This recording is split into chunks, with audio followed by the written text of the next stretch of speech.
time. Alyssa Bauman joining us right now. You're always keeping us healthy here in the kitchen. I love to. And you're going to help decipher food labels, what the ingredients are that we're putting in our bodies. So some great tips. And let's start over here. Sure. With the mixes. When you think you're getting an ingredient, but not actually the case. Well, it's really important to actually look at the label and not go with what the front packaging says.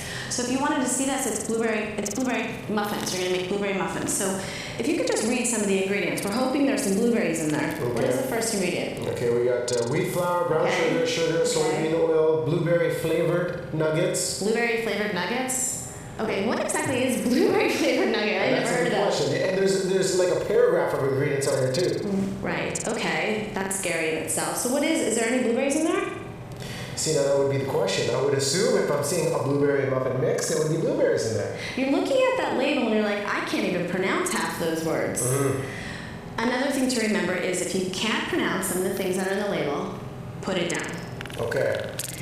Again, with the packaging, it's really important. Reduced sodium doesn't necessarily mean low in sodium.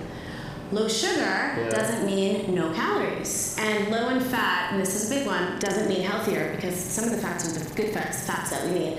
So look at the packaging and not just the outside label. And you know, with these tips that you're saying, I find this very common with cereals too, of what's on the front in terms of what they're promoting. Especially when I think about the idea of getting your daily dietary fiber. Right. Like how much actually is that? Right, but there's not really that much restrictions on their labeling. So high in fiber, again, look at the label and make sure there's over 3 grams of fiber. Okay. Anything under that is not enough fiber in a serving. For instance, if you take a muesli, which is, did you want to check out what's in that?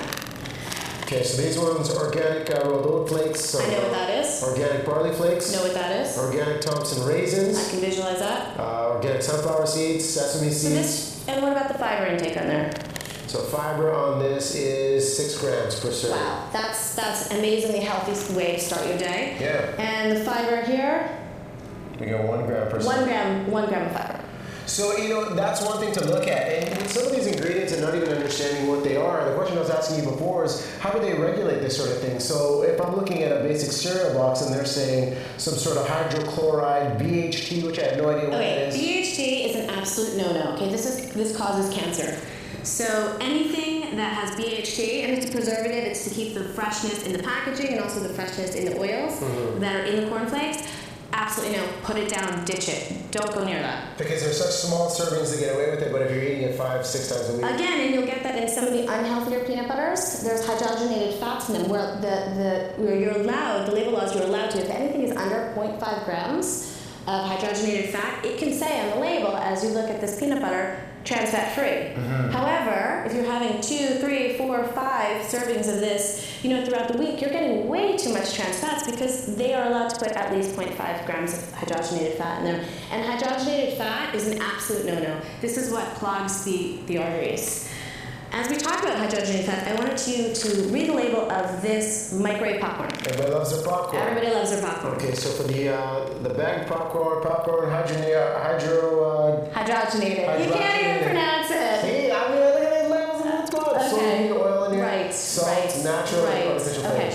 So a better alternative to this in the microwave popcorn would be pop your own popcorn. Use an air popper, organic kernels, and just do it yourself. I'd love to take a look at what's inside that bag. So cut it right open. Let's do it. Let's see what that hydrogenated fats look like.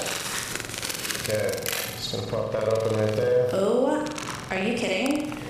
Okay. Wow. So when this is popped, we don't get to see what we're eating and what the hydrogenated fats really look like. Yeah. Because it's in the bag and it's all melted. But this is still going into your system and you're still getting a ton of that. So stay away from the microwave popcorn and do it yourself. It might take 5 more minutes longer, but it's definitely worth it. Air popper it is. Listen, we're going to put your website information on screen on our Facebook page. Thanks for coming in and breaking this down. Absolutely. I want to keep you guys healthy. And for more nutrition tips, you can sign up for my newsletter at nourish.ca. Yeah. Perfect. We'll take a final break. We'll wrap things up, get you queued up for Wednesday's breakfast television. This is crazy, isn't it? Scary.